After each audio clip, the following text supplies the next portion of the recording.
Баршаңызға қайырлы күн, менің каналыма қош келдіңіздер. Бүгін біз осындай өте дәмді, оңай әрі тез дайын болатын вареники дайындайтын боламыз. Алдымен електен өткізілген 500 грамм ұнымызға 2 жұмыртқа және 1 ас қасық майымызды құямыз.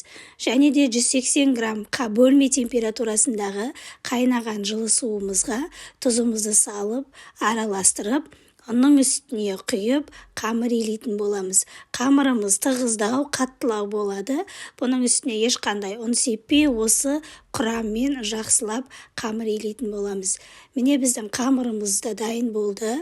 Енді оны ұн себе отырып, егер қолымызға жабысып жатса, ұн себе отырып, осылай жақсылап илеп, салафанға салып, 20 минутқа тындырып қойып қоятын боламыз.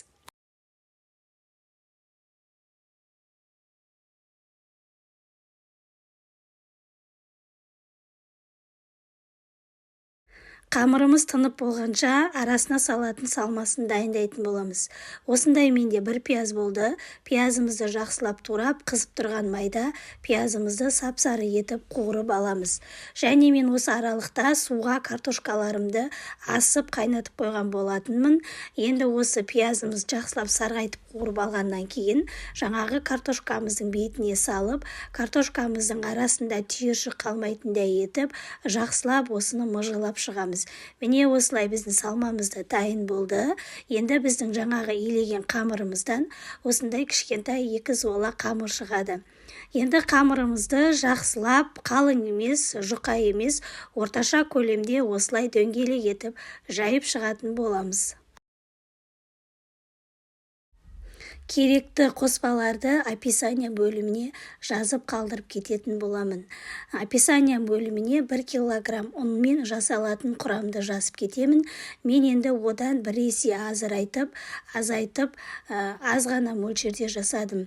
Описание бөліміне 1 килограмм ұн қосумен жасалатын қоспаларын жазып қалдыратын боламын.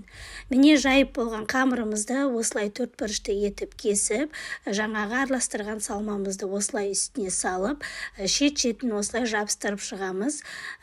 Суға салып қайнатқан кезде ашылып кетпейтіндей етіп, әдемілеп оны бір тегіс етіп жабыстырып шығатын боламыз.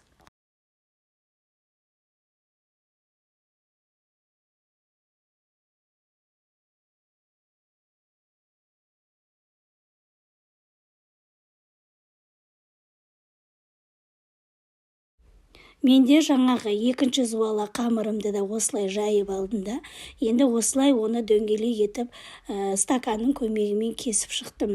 Әртүрлі формада түйсеңіздер де болады. Мен енді осылай 2 қамырды дөңгелек етіп осылай бөліп алдым. Тура жаңағыдай бұған да салмамызды салып, жақсылап арасын бекітіп, жабыстырып шығатын боламыз.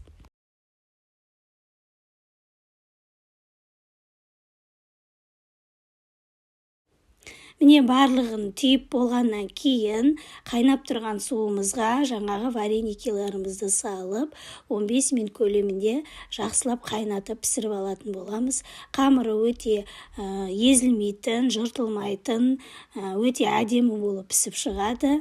Көріп тұрғандарыңызда ешқандай езілмей пісіп шығады.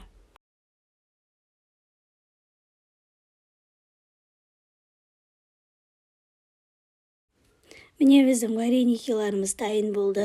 Енді оның бетіне осылай подливін құйып шығамыз. Мен подливке пияз бен томатымызды салып, қуырып, үстіне су құйып демдедім. Өздеріңіз қалауларыңыз бойынша әртүрлі етіп подливін жасасаңыздар болады. Міне екінші дөңгелек етіп түйген вареникиларымды да салып алдым. Ол да өте әдемі, жұмсақ болып пісіп шығады.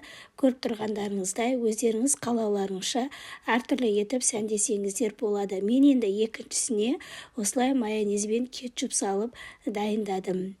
Егер сіздерге рецепт ұнаған болса, менің каналыма тіркеліп, міндетті түрде осы рецептпен жасап көріңіздер. Бізге ас болсын.